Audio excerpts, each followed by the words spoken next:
பொதுப்பணித்துறை அதிகாரிகள் லஞ்சம் வாங்கியதற்கான ஆதாரங்கள் தங்களிடம் இருப்பதாக திருச்சி மண்டல பொதுப்பணித்துறை ஒப்பந்ததாரர்களும் கூறியுள்ளனர். திருச்சியில் இன்று நடைபெற்ற அவசர கூட்டத்தின் பின்னர் செய்தியாளர்களிடம் பேசிய அந்த அமைப்பின் தலைவர் சுதர்சன் இதனை தெரிவித்தார்.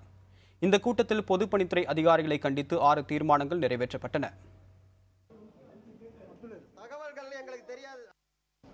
அரசியல்வாதிகளை விட அதிகாரிகளே அதிகமான தவறுகளை செய்வதோடு அமைச்சர் பொறுப்பில் இருக்கிறவர்களையும் ஒப்பந்தக்காரர்களையும் பலிகடாக்குகிறார்கள்.